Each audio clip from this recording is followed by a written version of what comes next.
도표를 보시면 사각형 박스가 많이 있습니다. 그런데 유일하게 둥근 도형이 하나 있습니다. 그것이 바로 제목입니다. 계시록 14장 14만 4천의 두 번째 이야기 1절부터 20절까지 꽤 긴 내용이 되겠습니다. 14만 4천의 첫 번째 이야기는 계시록 7장이었습니다. 땅을 해롭게 할 권세를 가진 네 천사가 등장해서 사방의 바람을 붙잡아서 땅에 바람이 불지 못하게 하려고 할 때에 다른 천사가 등장을 해서 스톱을 했죠. 하나님의 종들의 이마에 인치기까지 재앙을 멈추라. 그래서 유대인 각 지파별로 12,000명씩 곱하기 12지파 하면은 14만 4천 명이 됩니다.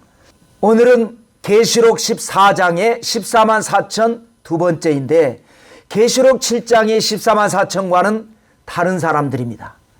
먼저 도표 가운데 보면 노란색 바탕에 7개 박스가 있습니다.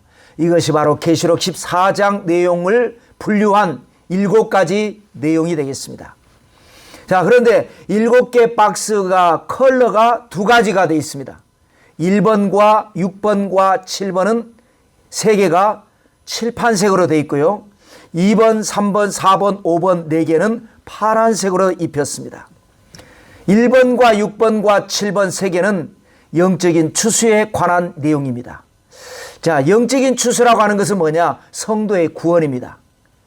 하나님께서 마지막 환난의 때에 구원하실 때에 3가지 급으로 구원하십니다. 그래서 제가 지난번에 상급 구원, 중급 구원, 하급 구원 이렇게 말씀드린 바가 있는데 여기에서 분명하게 우리가 이해할 수 있겠습니다. 그러므로 우리는 어떤 구원을 받아야 할까요? 아주 중요한 내용이 되겠죠. 그 다음에 이제 2번, 3번, 4번, 5번 4개 박스는 보이스, 즉 4가지 음성입니다.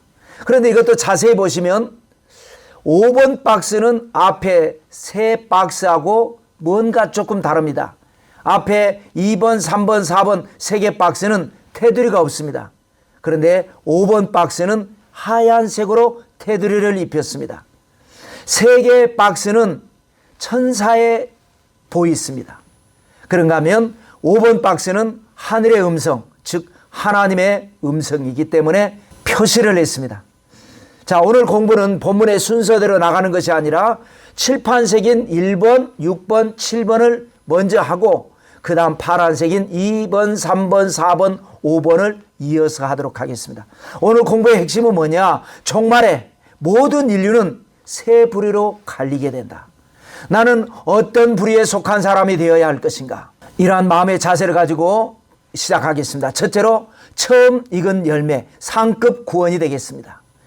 1절 보시면 또 내가 보니 보라 어린 양이 시온산에 섰고 그와 함께 14만 4천이 서 있는데 그들의 이마에는 어린 양의 이름과 그 아버지의 이름을 쓴 것이 있더라. 자, 계시록 7장에서의 14만 4천은 유대인입니다. 또 숫자는 상징이라고 그랬죠. 장남 루벤부터 12남 베냐민까지. 그래서 루벤 지파 중에 입맞은 자가 1만 2천이요 시몬 지파 중에 입맞은 자가 1만 2천이요 레위 지파 중에 입맞은 자가 1만 2천이요 해서 각 지파별로 똑같은 내용으로 1만 2천씩. 그래서 하나님의 구원 리스트에 들어간 모든 백성을 하나님은 구원하신다. 이런 이제 의미가 됩니다. 그런데 여기 계시록 14장의 14만 4천은 유대인이 아닙니다. 예수님을 믿는 성도들입니다. 자, 여기 보면 어린 양이 시온산에 섰다. 다윗이 여부스 사람에게 빼앗은 산에다가 도시를 건설했습니다. 그 도시가 바로 예루살렘이고 거기에 하나님의 성전이 들어가면서 거기를 시온산이다. 하나님의 언약의 의미가 있는 것입니다. 그런데 이 14만 4천이 어린 양과 함께 시온산에 섰더라. 유대인들은 어린 양을 믿지 않았습니다. 오직 예수님을 믿는 사람들은 이방인이었고 그들이 포도나무에 붙은 가지가 되었습니다. 예수님을 믿는 신앙인들은 모든 시험을 이기고 구원의 반열에 서서 어린 양과 함께 시온산에 선 것을 표현하고 있습니다. 그런데 또 여기 보니까 그들의 이마에 어린 양의 이름과 아버지의 이름이 있더라. 이름이 뭡니까? 도장입니다. 인을 친다라는 의미와도 같습니다. 그때 그 시대는 이제 어떤 시대가 될 것이냐. 이마에 짐승의 표, 짐승의 이름을 받지 않으면 매매를 할 수 없는 그런 시대가 될 것입니다. 그런데 여기 계시록 14장의 14만 4천은 짐승의 표가 아니라 어린 양, 하나님의 이름을 다른 것입니다. 사도 바울이 갈라디아서 6장 17절에 이렇게 말을 했습니다. 내 몸에 예수의 흔적을 가졌노라. 누가 봐도 저 사람은 예수님 믿는 사람이야. 저 사람은 예수님 믿는 신앙인이야. 이렇게 되는 것입니다. 2절 보실까요? 내가 하늘에서 나는 소리를 들으니 많은 물소리와도 같고 큰 우레소리와도 같은데 내가 들은 소리는 검은 고 타는 자들이 그 검은 고를 타는 것 같더라. 어린 양이신 예수님께서 구원받은 성도들과 함께 시온산에 서니까 하늘에서는 찬양 소리가 울려나는 것입니다. 물소리 같기도 하고 우레 같은 소리 같기도 하고 검은 고 타는 소리 같기도 하는. 그 다음에 3절에 그들이 보좌 앞과 네 생물과 장로들 앞에서 새 노래를 부르니 땅에서 속량함을 받은 14만 4천 밖에는 능히 이 노래를 배울 자가 없더라. 천사들의 검은 고 반주에 맞춰서 구원받은 14만 4천 즉 성도들이 새 노래를 부릅니다. 여러분, 예수님을 믿었으면 옛날 노래를 부르지 말아야 합니다. 새 노래를 불러야 합니다. 옛날 노래가 뭡니까? 부정적으로 말을 하고 남을 흉보는 말을 하는 것, 자기 잘난 척하는 말, 원망하고 불평하는 말. 새 노래는 뭡니까? 긍정적으로 말을 하고 남을 칭찬하고 자기는 겸손하고 그리고 감사하고 이런 말을 하는 것입니다. 또 14만 4천에 대해서 속량함을 받은 사람들이다 이렇게 했습니다. 속량이라고 하는 것은 값을 지불했다라고 하는 뜻의 속입니다. 그 다음에 어질 양자의 양입니다.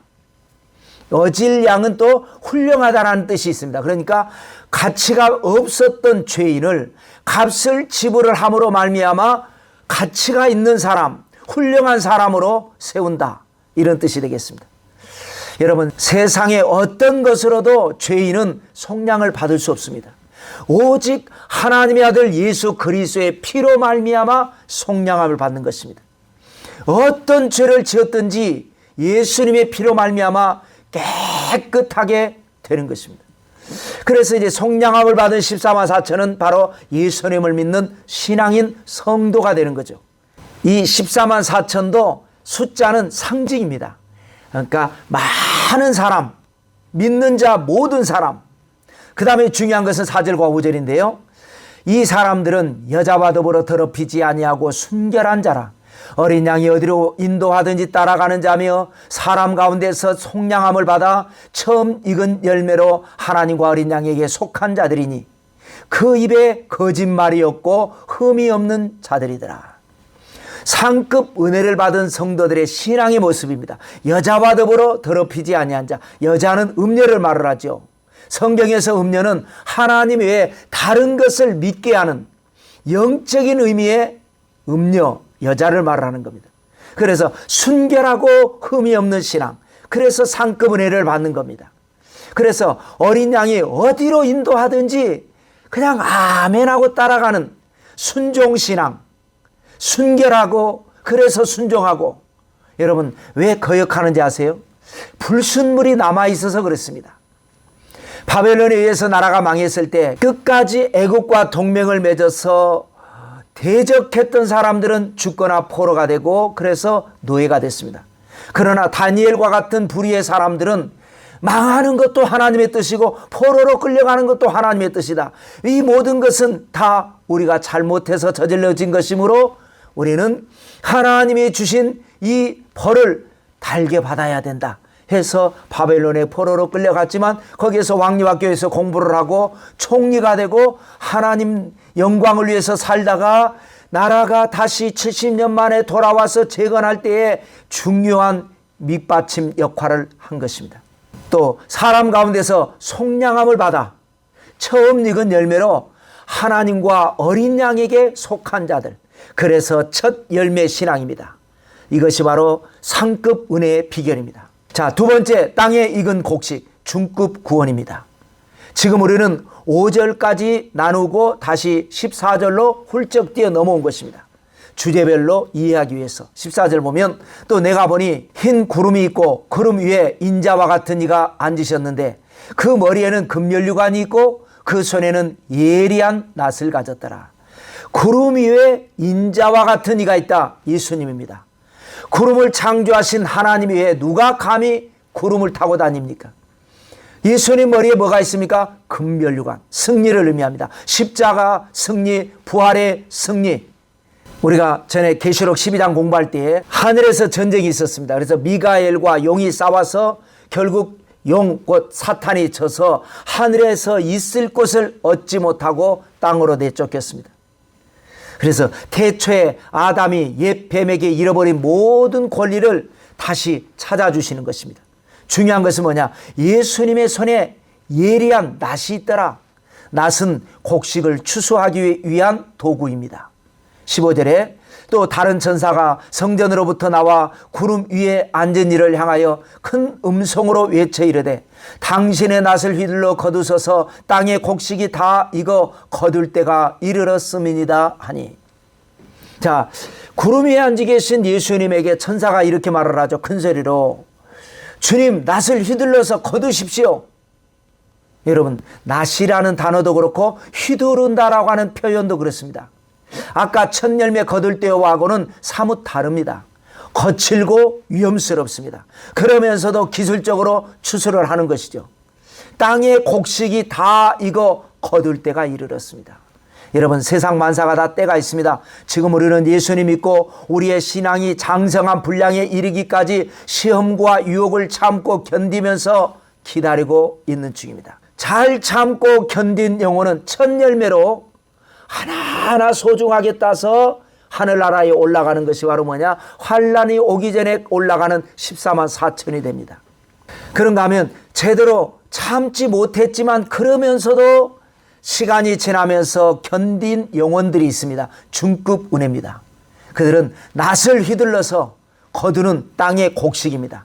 그들은 환난이 왔을 때에 데려감을 당하지는 못했지만 그 환난 속에서 주님의 은혜를 받고 잘 환난을 이기고 구원받는 부류의 중급 은혜의 사람들입니다.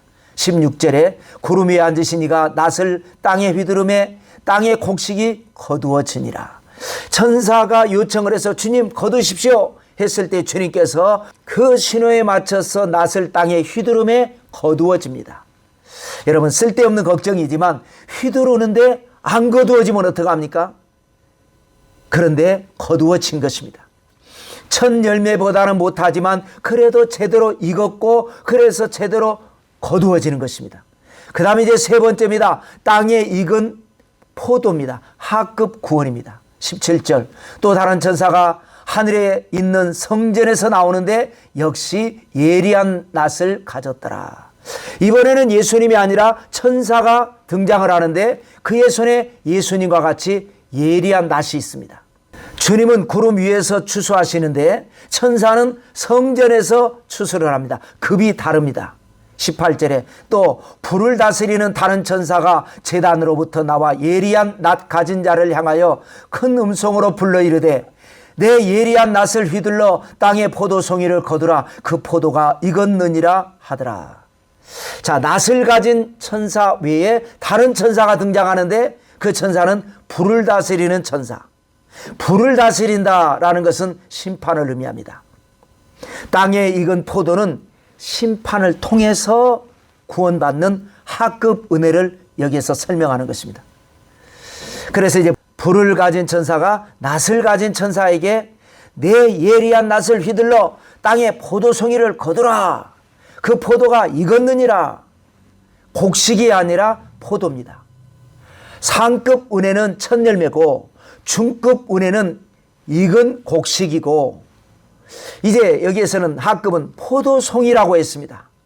왜 포도라고 했는가? 다음 절 볼까요? 10절입니다. 천사가 낫을 땅에 휘둘러 땅에 포도를 거두어 하나님의 진노의 큰 포도주 틀에 던짐에 성 밖에서 그 틀이 밟히니 틀에서 피가 나서 말 굴레까지 닿았고 1600 스타디온에 퍼졌더라. 낫을 가진 천사가 이제 막 휘둘러 버립니다. 그래서 포도를 수확합니다. 알곡은 모아서 곡간에 들이지만 포도는 수확해서 어떻게 합니까? 포도주 틀에 던집니다. 이 틀을 가리켜서 하나님의 진노의 포도주 틀이다. 이스라엘과 같이 물이 귀한 지역에서는 포도주를 마십니다. 그러다 보니까 포도주 제조 기술이 많이 발달했습니다. 포도주 틀이라고 하는 것이 뭐냐? 맷돌 위짝 아래짝이 있듯이 석회암으로 된 큰 두 개의 탱크가 위에와 아래가 있습니다.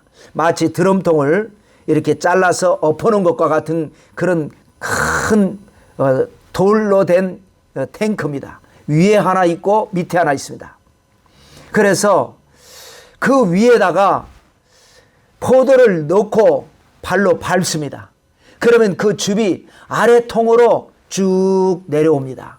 그 내려온 것을 받아서 창고에 저장을 하면 발효가 돼서 포도주가 되는 것입니다. 그런데 포도라고 하는 것은 밟다 보면 주변에 붉은색 즙이 튀기 마련입니다. 사람의 피와 같이 느껴집니다. 그래서 천사가 휘두른 낫에 거두어진 포도송이는 환난을 거쳐서 구원받은 성도들, 얼마나 많은 피가 흘렸는지 1600 스타디온에 퍼지더라. 스타디온은 뭐냐? 여러분, 우리가 올림픽 경기장을 뭐라 그럽니까? 스타디움이라 그러죠. 현재는 육상 종목을 보면 100m 달리기, 200m 달리기, 400m 달리기가 단거리 코스입니다. 그런데 과거에 그리스 로마 시대에는 192m가 기준이었습니다. 그 192m를 달릴 수 있는 운동장을 스타디움이라고 합니다. 그래서 한 스타디움은 192m입니다. 그러니까 1600 스타디움은 1600 곱하기 192m를 해보니까 307km 하고 200m가 나옵니다. 그래 한번 재봤습니다. 부산시청에서 서울시청까지 직선거리를 재보니까 325km입니다. 그러니까 그 거리보다 조금 못하는 정도로 그 사방팔방으로 피가 얼마나 많이 튀는지 아주 끔찍합니다. 그러므로 구원은, 하나님의 구원은 상급 구원이 있고 중급 구원이 있고 하급 구원이 있다. 자, 그러면 이제 음성에 대한 4개 박스를 공부하는데, 이 음성이라고 하는 것이 이 방금 우리가 말씀 나누었던 3가지 추수에 대한 설명입니다. 자, 4번째가 되겠습니다. 첫째 천사의 음성, 상급 구원에 대한 설명이 되겠습니다. 6절입니다.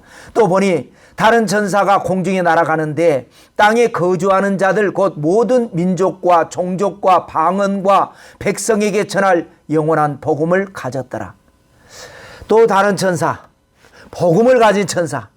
이 복음은 어떤 복음입니까? 모든 민족과 종족과 방언과 백성에게 전할 복음입니다. 과거의 유대인들은 오직 자기들만이 믿는 선민 사상이었지만 예수 그리스도의 복음은 모든 사람, 믿는 모든 자에게 주시는 한없는 하나님의 은혜가 됩니다. 그 다음에 또 보니까 영원한 복음이다. 유효기간이 없습니다. 누구든지 믿기만 하면 영원히 구원받는 겁니다. 그러므로 복음은 여러분 기독교인만을 위한 복음이 돼서는 안 됩니다. 하나님은 모든 영혼이 구원받기를 원하십니다. 복음이 전했을 때 우리는 믿고 저들은 안 믿어서 차이가 있을 뿐이지, 지금이라도 믿기만 한다면 하나님은 모든 영혼이 구원받기를 원하십니다. 7절에 그가 큰 음성으로 이르되 하나님을 두려워하며 그에게 영광을 돌리라. 이는 그의 심판의 시간이 이르렀음이니 하늘과 땅과 바다와 물들의 근원을 만드신 이를 경배하라 하더라. 자, 먼저 알려줄 것은 심판의 시간이 이르렀다는 거예요. 여러분, 시계가 없어도 어느 정도 시간은 우리가 알고 살아갑니다. 아침에 해가 뜨면 자다가도 일어날 시간이구나. 밭에 가서 열심히 일하다가 배고프면 점심 먹을 시간이구나. 또 먹고 열심히 일하다가 어둑어둑해지면 이제 집으로 돌아갈 시간이구나. 밤이 깊어지면 잠잘 시간이구나. 이러지 않습니까? 지금 우리는 어느 때를 살고 있는가? 고린도후서 6장 2절에 보면 보라 지금은 은혜 받을 만한 때요, 보라 지금은 구원의 날이다. 은혜의 때를 살고 있습니다. 그런데 이제 요즘 추세를 보면 재앙이 시작되고 있음을 느낍니다. 물론 정확하게 주님이 언제 오실지는 아무도 알 수 없지만 이때 우리는 깨어서 기름 준비해야 될 때가 된 것입니다. 어떻게 기름 준비합니까? 먼저 그의 나라와 그의 의를 구하는 겁니다. 우선순위가 중요합니다. 그 다음은요, 모든 것을 참고 모든 것을 믿고 모든 것을 바라고 모든 것을 견디는 신앙이 기름 준비하는 신앙입니다. 자, 그러면서 이제 심판의 시간이 오고 있으니 어떻게 해야 될 것인가? 천사는 두 가지를 권면하는데, 하나는 하나님을 두려워하라, 경외 신앙. 또 하나는 하나님을 경배하라, 예배 신앙.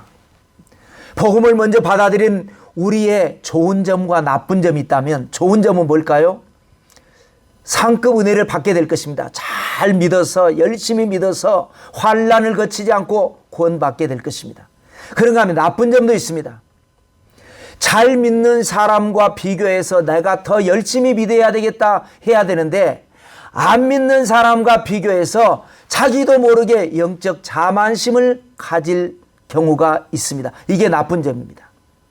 아직 교회를 안 다녀도 하나님을 두려워하는 사람이 있을 수 있습니다. 반대로 교회는 열심히 다니면서 하나님 두려워하지 않는 성도도 있습니다. 예배를 드리는데 참된 예배가 아니라 마당만 밟고 가는 신앙도 있을 수 있습니다.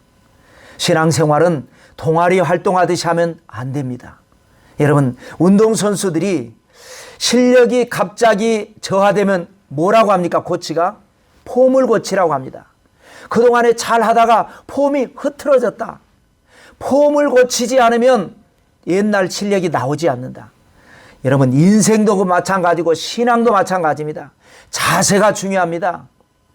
내가 하나님께 예배드리는 자세, 하나님 말씀대로 세상을 살아가는 삶의 자세, 어떤 자세가 돼야 됩니까? 경외신앙, 경배신앙.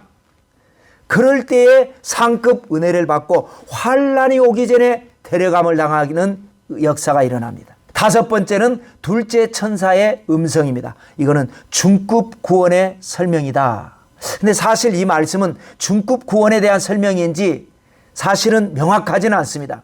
다만 위에 상급 구원에 대한 설명과 다음에 나오는 하급 구원에 대한 설명이 명확하기 때문에, 그 중간에 위치하기 때문에 아마 중급 구원에 대한 설명이지 않겠는가 해서 분류를 이렇게 해보았습니다.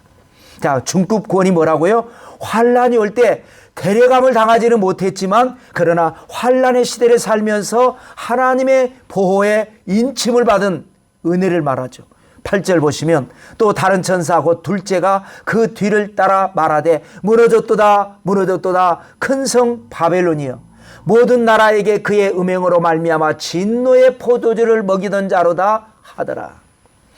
4대 제국의 첫 번째 나라가 바벨론이었습니다. 바벨론은 인류 문명의 시작입니다.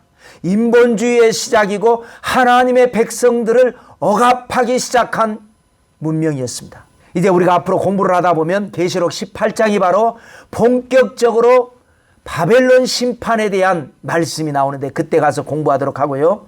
여러분, 최후의 심판은 결국 바벨론 심판입니다. 그런데 여기에서 이제 바벨론의 심판을 미리 언급을 했다. 무너졌도다 무너졌도다 큰 성 바벨론이요. 예수님을 믿으면서 세속에도 관심이 많은 성도에 대한, 그래서 데려감을 당하지 못했고 그러나 그동안에 믿었기 때문에 하나님께서 지키시는 은혜, 그 성도에게 경각심을 주는 말씀이 되는 것입니다. 그런데 큰 성 바벨론은 어떤 역할을 했는가? 이게 설명을 보니까 모든 나라를, 다시 말하면 모든 사람을 음행하게 한 역할을 했습니다. 여기서 말하는 음행은 영적인 음행이죠. 하나님 외에 다른 것을 사랑하고 세속의 마음을 빼앗기게 하는, 그래서 세속에 빠지면 이제 진노의 포도주를 마시는 하급 은혜로 전락하는데, 중간에 끼어서 여기에서는 참된 신앙과 세속 사이에서 고민하면서 잘 이겨내는 그런 신앙이 되겠습니다. 자, 여섯 번째, 셋째 천사의 음성, 하급 구원에 대한 설명이 되겠습니다. 먼저 세 천사들 음성의 분량을 한번 해석해 보면요, 상급 은혜는 두 계절이었습니다. 6절과 7절. 잘하고 있는데 뭐 두말하면 잔소리다, 이런 의미로서 많은 말을 하지 않았습니다. 그 다음에 중급 은혜는 한계절 8절입니다. 참된 신앙과 세속 사이에서 고민하는 사람은 말이 중요한 게 아닙니다. 몰라서 그러는 것이 아닙니다. 알면서도 결단을 내리지 못하는 것이기 때문에 단호하게 한마디 말을 한 거죠. 그 다음에 이제 하급 은혜는 4개 절입니다. 9절, 10절, 11절, 12절입니다. 안타까워서 구구절절 설명하고 있는 것입니다. 몇 가지로 정리해보면 하나는 짐승의 표를 받지 말라. 9절입니다. 또 다른 천사 곧 셋째가 그 뒤를 따라 큰 음성으로 이르되 만일 누구든지 짐승과 그의 우상에게 경배하고 이마에나 손에 표를 받으면 그랬습니다. 자, 계시록 13장에서 두 짐승이 있었죠. 바다에서 올라온 첫 번째 짐승은 세계 정부, 땅에서 올라온 두 번째 짐승은 그 세계 정부에서 나온 적그리스도. 그 적그리스도가 용의 권세를 받아서 사람을 미혹해서 자기 우상을 만들게 합니다. 그 우상으로 말을 하게 합니다. 희한한 트릭을 써서. 그래서 자기 이름으로 된 표, 그것이 바로 짐승의 표 666, 모든 사람의 이마에나 손등에 받게 합니다. 받지 않은 사람은 매매를 할 수 없습니다. 그런데 상급 은혜를 받은 사람은 데려감을 당했기 때문에 예수님의 이름을 찍었기 때문에 짐승의 표를 받을 필요도 없고 상관도 없었죠. 그러나 중급 은혜를 받은 사람들은 데려감을 당하지 못했기 때문에 짐승의 표를 받아야 되는 상황에서 끝까지 표를 받지 않고 영적으로 싸워서 견뎌서 이긴 사람들. 그런데 이 하급 은혜는 짐승의 표를 받은 사람들. 그래서 피가 튀는 환난을 당하고 나중에 그야말로 이삭 줍기로 구원받은 사람들의 설명이 되겠습니다. 또 이게 진노의 포도주 잔이라고 하는 표현이 있죠. 10절입니다. 그도 하나님의 진노의 포도주를 마시리니 그 진노의 잔에 섞인 것이 없이 부은 포도주라. 거룩한 천사들 앞과 어린 양 앞에서 불과 유황으로 고난을 받으리라. 짓 이겨서 막 피가 터지게 하는 그런 재앙을 의미합니다. 그 다음에 또 고난의 연기 11절 그 고난의 연기가 세세토록 올라가리로다. 짐승과 그의 우상에게 경배하고 그의 이름표를 받는 자는 누구든지 밤낮 쉼을 얻지 못하리라 하더라. 장차 있을 인류 최후의 재앙은 불과 유황으로 타는 재앙이 될 것입니다. 고난의 연기가 세세토록 꺼지지 않는 불로 올라갈 것입니다. 영원한 심판입니다. 그것도 알지 못하고 잠시 잠깐의 안위를 위해서 짐승의 표를 받는 어리석은 사람들. 그 어떻게 됩니까? 밤으로 낮으로 쉬지 못합니다. 완전히 종속된 삶을 살게 되는 겁니다. 그 다음에 성도들의 인내입니다. 12절 성도들의 인내가 여기 있나니 그들은 하나님의 계명과 예수에 대한 믿음을 지키는 자니라. 여러분, 인내는 현실의 고난과 신앙의 시험을 참는 겁니다. 그러면 재앙을 이기는 거죠. 그런데 현실의 어려움을 참지 못하고 인내하지 못하면 그것은 영원한 재앙의 고통을 당하는 것입니다. 자, 마지막 7번째 종합적인 하늘의 음성입니다. 저는 개인적으로 이 7번째에서 가장 은혜를 많이 받았습니다. 우리 기독교는 기본적으로 역설의 진리라고 합니다. 약할 때의 강함이고 죽음은 끝이 아니라 부활이고 성공은 좁은 길로 남들이 가지 않은 좁은 길로 가는 것이고 집은 좋은 땅에다 짓는 것이 아니고 반석 위에 짓는 것이고 무엇을 먹을까 무엇을 마실까 무엇을 입을까 아무리 고민돼도 거기에 치우치지 않고 먼저 하나님의 나라와 하나님의 의를 구하는 신앙. 원수는 사랑하는 것이고 오른뺨을 때리면 왼뺨 돌려대는 것이고 성경은 거의 모든 것이 다 역설의 진리입니다. 자, 7번째 내용을 보면 성도의 죽음에 대한 내용인데 이 말씀도 역설입니다. 13절에 또 내가 들으니 하늘에서 음성이 나서 이르되 기록하라. 지금 이후로 주 안에서 죽는 자들은 복이 있도다 하시매 성령이 이르시되 그러하다 그들이 수고를 그치고 쉬리니 이는 그들의 행한 일이 따름이라 하시더라. 자, 성도의 죽음에 대해서 세 가지로 여기에서 설명했는데 복, 휴, 상, 이거를 제가 줄여서 만들어 봤습니다. 복, 휴, 상입니다. 복은 뭐냐? 지금 이후로 주 안에서 죽는 자들은 복이 있다. 자, 하나님을 안 믿는 사람은 왜 죽는 게 복이 되냐? 죽음이라는 것은 슬픈 것이고 아픈 것이고 외로운 것이고 괴로운 것인데, 그렇습니다. 하나님이 없는 사람의 죽음은 그렇습니다. 그러나 여러분, 휴거만 데려감을 당하는 것이 아닙니다. 주님 안에서 죽은 성도는 하나님께 데려감을 당하는 것입니다. 성도의 죽음은 결코 저주도 아니고 절망도 아니고 형벌도 아니고 끝이 아닙니다. 지금까지 살아왔던 이 모든 것보다 천배 만배 비교할 수 없이 좋은 것으로 데려감을 당한 것이 바로 죽음입니다. 또 성도의 죽음 복휴상, 휴입니다. 휴는 뭡니까? 쉴 휴자입니다. 모든 수고를 그치고 안식을 얻는 은총. 여러분, 일 중독중이라는 말이 있습니다. 세상을 열심히 부지런히 사는 것은 훌륭한 일입니다. 그러나 부지런과 중독중은 다릅니다. 범죄한 아담에게 하나님께서 주신 은혜 가운데 하나가 뭐냐? 이마에 땀이 흘러야 먹고 살 것이다. 그래서 부지런한 생활 습관을 통해서 하나님께서 인간이 더 이상 죄를 짓지 않고 살아가도록 은혜를 주신 겁니다. 그런데 여기에다가 사탄이 가라지를 언제나 덧부리고 갑니다. 그래서 부지런하게 사는 것이 아니라 부지런인 줄 알았는데 부지런이 아니라 일 중독 중에 빠지게 살게 하는 것이 사탄의 역사. 다람쥐 쳇밟기 돌듯이 돌고 돌고 또 계속해서 도는 것. 그러나 하나님이 기뻐하지 않는 것.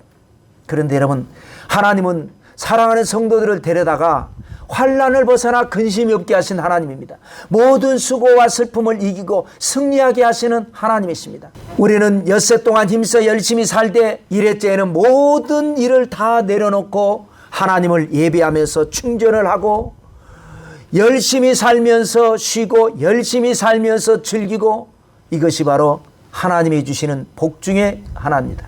그 다음에 또 성도의 죽음은 뭐냐? 복휴상 중에 상입니다. 상은 뭡니까? 상급입니다. 그들의 행한 일이 따름이라. 여러분, 이것이 얼마나 감사한 말씀입니까? 인생 살면서 헛수고를 경험해 본 적 있으시지 않습니까? 아무리 열심히 살아도 헛되고 헛되며 헛되고 헛되니 결국 모든 것이 헛됩니다. 죽 서서 남 좋은 일을 시킬 때도 많습니다. 열심히 노력하고 수고한 것이 정당한 대가로 돌아오지 않을 때도 많습니다.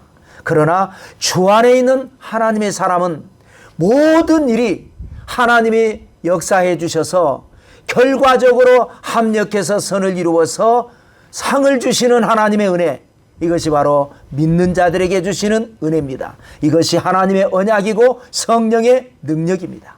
자, 오늘 말씀을 정리하면 하나님의 은혜는 세 가지입니다. 상중하가 있습니다. 그 세 가지 은혜에 따라 구원도 전혀 다른 세 가지입니다. 환난이 오기 전에 데려감을 당한 첫 열매가 있고, 환난을 피하지는 못했지만 그러나 환난 속에서 보호를 받고 은혜를 받는 구원 중급입니다. 그런가 하면 1600 스타디움까지 피가 터지는 환난을 통해서 결국은 그때 가서 나중에 우편 강도가 받는 구원과 같은 구원을 있습니다. 여러분, 우리 사람들의 신앙도 세 가지입니다. 하나님을 경외하고 경배하는 신앙. 여러분 모두는 상급 신앙이 되셔서 상급 은혜를 받게 되시기를 축원합니다. 그런가 하면 신앙생활 하면서도 자아가 강하고 세속을 좋아하고 그런 경우는 중급 은혜가 될 것입니다. 신앙생활을 하지 않고 세상에 살다가 나중에 깨닫고 결국은 믿고 구원받는 사람들도 있을 것입니다. 자, 다음 주는 계시록 15장 7 대접 재앙이 드디어 시작되는 장면이 되겠습니다. 기도로 준비하시기 바랍니다. 할렐루야.